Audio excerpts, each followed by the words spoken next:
Hey everyone, welcome back to another video. Today we're going to be taking a look at the 12 Muppet CMF minifigures. These are minifigs from a show that I think all three generations can really say they love and appreciate. And in this video today, I'm not only going to be showing you the characters in better detail, but I'm going to be showing you exactly where all the accessories came from within the show. This did take a long time to research and figure out, so if you enjoyed this video, please like and subscribe. Let's get into it. First up here, we have Kermit the Frog, obviously the most iconic character, of course. Body printing is pretty basic, but it gets the job done, and it looks really, really good. Now, Kermit does come with two accessories here. This little rainbow piece is a reference to his Rainbow Connection song from the 1979 Muppet movie. And the banjo piece is also important because this is the banjo he plays while he sings Rainbow Connection.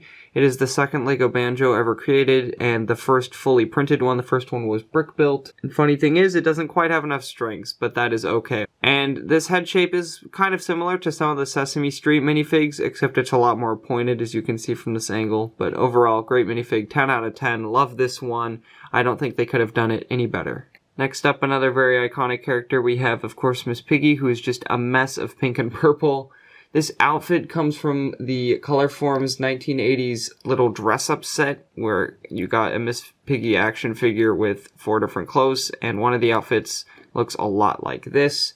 And the poster is kind of similar to her outfit. There's no actual reference for this. This is just Lego's own design as far as I know. But it's a nice little detail, and getting any accessory at all is just really nice. And lastly, I just wanted to say this arm printing is amazing with the bracelets.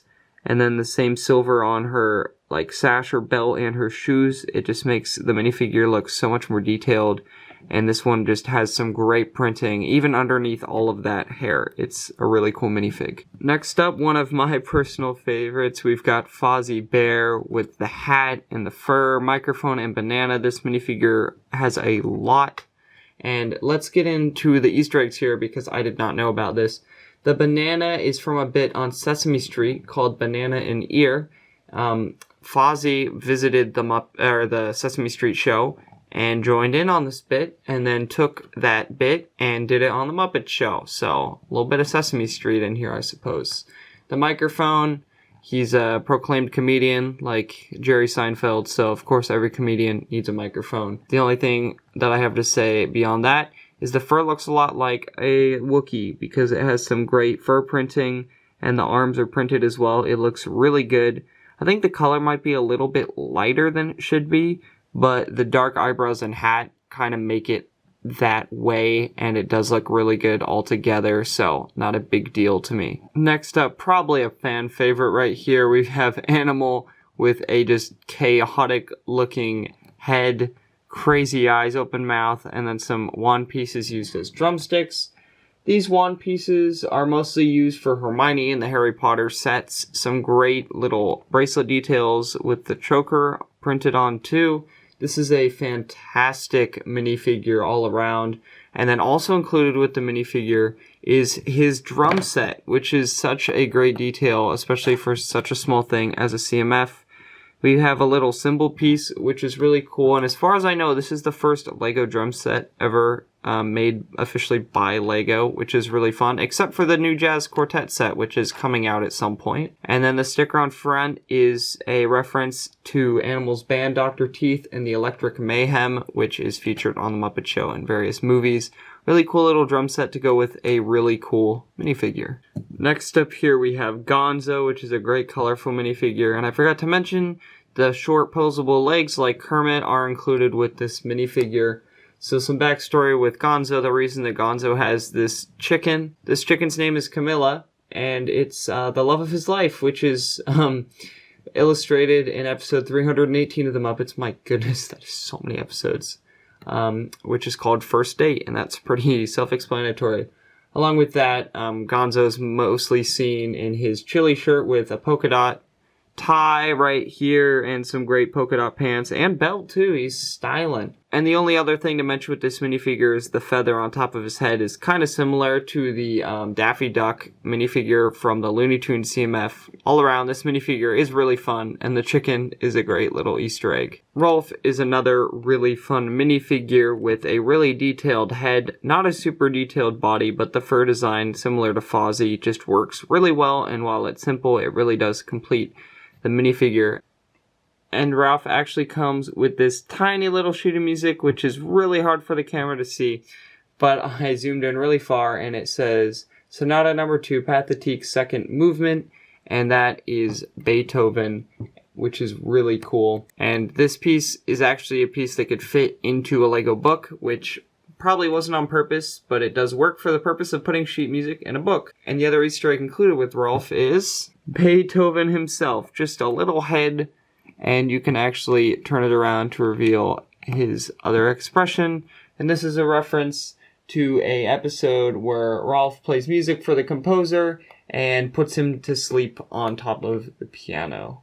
And last thing to mention is just the tan color on his face. Kind of looks like Ernie from the Sesame Street set. I'm sure it's not at all, but that's just something I noticed while I was researching this. Next up might be my favorite minifigure, even though the detailing on this one doesn't have a lot of Easter eggs and is pretty simple. We have Dr. Bunsen Honeydew, who is just a fabulous minifigure. No back printing, unfortunately. And the color of this minifigure is very interesting. I looked it up, and it is called bright yellowish green. And of course, he gets a little vial of something. We're not quite sure what that is.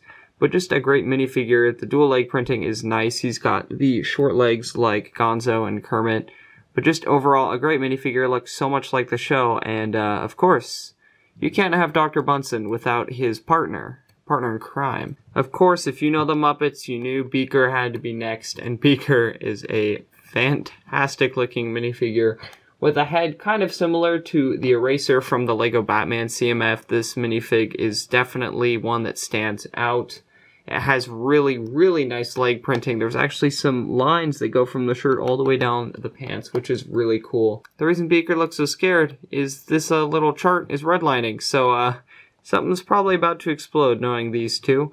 But overall, great minifigure, great little accessory. Not quite sure exactly what it is, but it's a great addition, and this minifigure looks absolutely fantastic. Another pair of minifigs coming up here. First, we have Statler. Now, it's not Herbert from Family Guy, but this is a great minifigure. One of the two hecklers, as I call them, the old men from the Muppets, classic minifigures. He's got his teacup and saucer, which actually do come apart and connect to each other with a small stud, which does look quite nice. It's a great little cut piece.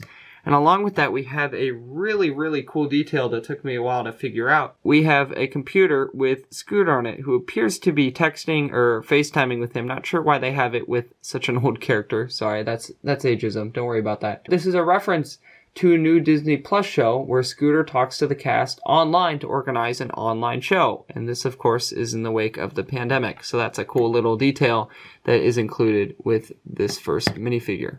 All right. Let's go get his partner. Next up here we have Waldorf. These are some funky names. I never realized that until I looked it up. He's got the shorter legs, which fits very well since his partner is a little bit taller than him. Got another teacup and saucer here, and then a fun little sign, little Z sign for sleeping guys, because they are kind of old. They need their rest. And since they are the critics of the show, they can be seen in several episodes hanging out on a balcony with these signs, mocking the Muppets, which is a fun little detail. Again, no back printing, which is kind of too bad, but simple suit look looks great. And of course, this head is just a fantastic mold. It looks really, really good. Out of all 12 CMF minifigures, this one is probably the least known. This is Janice, who is part of Muppets Band. Some really cool detailing on the body with such a big, mold on top. It almost isn't necessary to put so much printing on the torso, but Lego still went out of their way to do such a great job. We'll move this guitar out of the way so you can see the torso a little bit better. And while we're talking about the guitar, this is definitely not the first Lego guitar.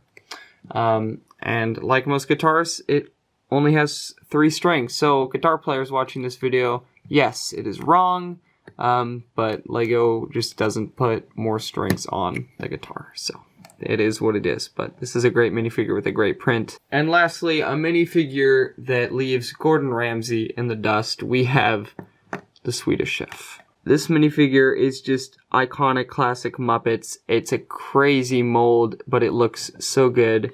He's got the whisker, which is a really cool Lego piece. I'm so glad to have 2 of these now because you get an extra part. His side printing on the arms looks great. The stripes just complete the look. The apron looks really good. And then we're not actually sure what this little beat thing is in his hand. I could not find this online anywhere, so if you know what this is, please let me know. It could just be some reference to one scene in one episode. I could not find it anywhere. Chef's cap does not come off. It's one of those cursed things. It's like seeing Phineas and Ferb front eye view. You cannot see the Swedish Chef with his hat off. But this looks it looks so good. These minifigures turned out so well. All in all, I will say this is probably one of my favorite CMF series of all time. Please, Lego, if you want me to choose a new favorite one, make Lego Star Wars CMFs. Please, I'm begging you. But for now, I'm content to make this video about the Lego Muppets because I love the Muppets and these minifigures all turned out so well. Is there potential for Season 2? I recently watched a Muppet movie the other day, and I could pick out maybe 4 or 5 more Muppets that I think really deserve to be in Lego form. But beyond that, I don't think there's enough recognizable ones that would work, and some of them are just too big or too small to fit the normal minifig size. So this is probably it for Lego Muppets, but the 12 they chose are fabulous, and they turned out so well. Let me know in the comment section down below which one of these is your favorite, and if you learned something new today, because I definitely learned a lot researching these minifigures. Anyway, that's it for today. Thank you for tuning in, and as always, I will see you guys in the next video. Peace out.